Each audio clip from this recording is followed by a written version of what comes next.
అలాగే మన అందరికి తెలిసినటువంటి మరొక అతను చాలా గొప్పవాడు, రతన్ టాటా. ఈయన దాదాపుగా 95-96 సంస్థలకు అధినేత అట. లెక్కల్లో ప్రపంచ ధనవంతులటువంటి లిస్టులో 1వ స్థానంలోనైనా 2వ స్థానంలోనైనా 3వ స్థానంలోనైనా ఉండేటువంటి గొప్ప ధనవంతుడిగా ఖ్యాతి గట్టించేటువంటి వాడట. కానీ ఆయన 1వ స్థానంలో లేడు, 2వ స్థానంలో లేడు, 3వ స్థానంలో లేడు. టాప్ 10 ధనవంతుల జాబితాలో అసలే రతన్ టాటా లేడు. ఎందుకు అంటే తను వచ్చినటువంటి సంపాదనలో 70% పేద ప్రజలకు భారతదేశంలో ఉన్నటువంటి దారిద్ర్య రేఖకు దిగుగా ఉన్నటువంటి ప్రజల కోసం ఇచ్చేస్తూ ఉంటాడు. ఎవరు? రతన్ టాటా. టాటా అంటే తెలుసు కదా మీకు, టాటా పౌడర్, అలాగే టాటా ట్రక్కులు, చాలా 96 సంస్థలకు అధినేతంటండి. చాలా గొప్పవాడు. ఇంతవరకు అతను పెళ్ళే చేసుకోలేదట. ప్రజల కోసం, నా భారతదేశం కోసం నేను ఇంకా ఏమి చెయ్యాలి అనుకుంటూ ఉంటాడట. కరోనా టైంలో దాదాపుగా 1500 కోట్లు ప్రభుత్వానికి ఇచ్చాడట. 1500 కోట్ల రూపాయలు ప్రభుత్వానికి ఇచ్చాడట. ఏమండి, పిల్లల ఆరోగ్యాల కోసం 1000 కోట్ల రూపాయలు ఇచ్చాడట. ఎవరు? రతన్ టాటా అనేటువంటి మహానుభావుడు.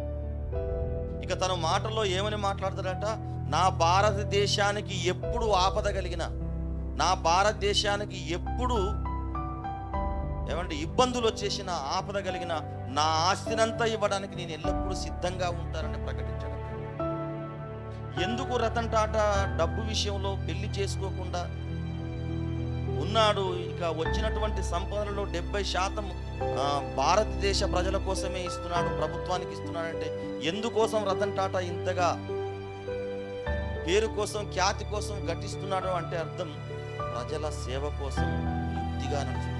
ఒక ప్రధానమంత్రికి లేనటువంటి గౌరవం ఇప్పుడు ఎవరికి ఉన్నది? రతన్ టాటా. ఒక ముఖ్యమంత్రికి లేనటువంటి విలువ ఎవరికి ఉన్నది? ఇప్పుడు రతన్ టాటాకి. లోకంలో ఉన్నటువంటి నాయకులకు లేనటువంటి మంచి గౌరవం, ప్రతిష్ట ఎవరికి ఉన్నది అంటే రతన్ టాటా. అలాగనైనా క్రైస్తవుడా? ఎందుకు వచ్చినటువంటి సంపదనలో దాదాపు 70% ప్రభుత్వానికే ఇస్తున్నాడు అంటే ఆయనకు అర్థమైంది ప్రజాసేవ ఎంత గొప్పదో, ప్రజల పట్ల ఆయనకు ఉన్నటువంటి గౌరవం ఎంత గొప్పదో, ప్రజల సేవ చేయాలన్న ఆలోచన ఎంత తపన ఎంత గొప్పదో అతనికి అర్థమైంది. అంటే ఒక రతన్ టాటా ఈ లోకానికి సంబంధించిన వాడైనను ఎలా నడుచుకుంటున్నాడు? యుక్తిగా నడుచుకుంటున్నాడు. ఒక కిరణ్ కుమార్ రెడ్డి ఆనాటి కాలంలో ఎందుకు అలా 6000 కోట్లు తన నియోజకవర్గానికి మళ్లించాడు?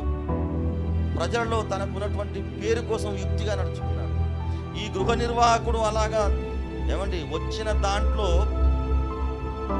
80%, 20%, 20%, 80% మాఫీ చేశాడంటే యుక్తిగా నడుచుకున్నాడు. కాబట్టి తన గౌరవం ఇంకా అమాంతంగా పెరిగిపోవడానికి ప్లాన్ చేశాడు.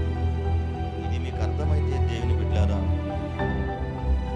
యేసు ఏమంటున్నాడంటే ఆయా తరాలలో ఈ లోకానికి సంబంధించిన వాళ్ళే అంత యుక్తిగా నడుచుకుంటే సంబంధించినటువంటి క్రైస్తవాలు ఇంకెంత గొప్పగా యుక్తిగా నడుచుకోవాలి.